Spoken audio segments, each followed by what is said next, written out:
है राष्ट्र गर्जना न्यूज़पेपर का digital edition RG news network.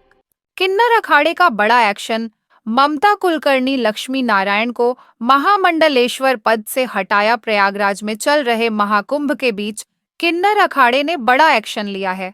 किन्नर अखाड़े के संस्थापक अर्शी अजय दास ने ममता कुलकर्णी को महामंडलेश्वर पद से हटाकर अखाड़े से बाहर कर दिया है। इसके साथ ही लक्ष्मी नारायण त्रिपाठी को आचार्य महामंडलेश्वर पद और अखाड़े से बाहर किया गया है। किन्नर अखाड़े को जल्द नया आचार्य महामंडलेश्वर मिलेगा। अर्शी अजय दास ने कहा कि नए सिरे से अखाड़े का पुनर्गठन किया जाएगा। पूर्व अभिनेत्री ममता कुलकर्णी ने कुछ दिन पहले ही प्रयागराज में आयोजित महाकुंभ में संन्यास का ऐलान किया था। ममता ने महाकुंभ के दौरान किन्नर अखाड़े में आचार्य महामंडलेश्वर डॉ लक्ष्मी नारायण त्रिपाठी से मुलाकात की थी।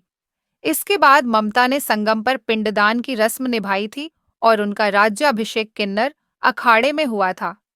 महाकुंभ में संन्यास लेने के बाद ममता कुलकर्णी को एक नया आध्यात्मिक नाम श्री यमई ममता नंदगिरी नाम दिया गया था।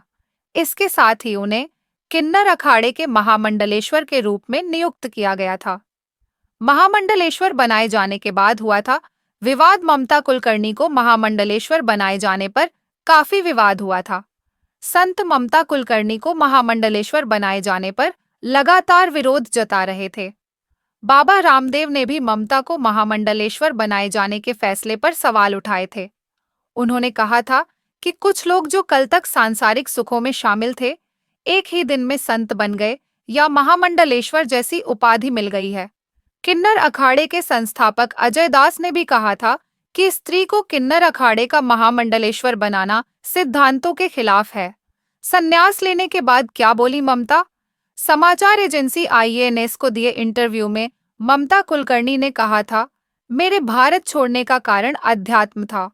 1996 में मेरा झुकाव आध्यात्म की ओर हुआ और उसी दौरान मेरी मुलाकात गुरु गगनगिरी महाराज से हुई। उनके आने के बाद अध्यात्म में मेरी रुचि बढ़ी और मेरी तपस्या शुरू हुई। हालांकि मेरा मानना है कि बॉलीवुड ने मुझे शोहरत दी। मैंने बॉलीवुड को छोड़ दिया और साल 2000 से 2012 तक तपस्या जारी रखी। उन्होंने बताया था, मैंने कई साल दुबई में बिताए, जहां मैं 2 बेडरूम वाले फ्लैट में रहती थी और इन 12 सालों में मैंने ब्रह्मचर्य का पालन किया। ममता की आखिरी रिलीज फिल्म साल 2002 में आई, कभी तुम कभी हम थी। इसके बाद उन्होंने मनोरंजन जगत को छोड़ दिया था।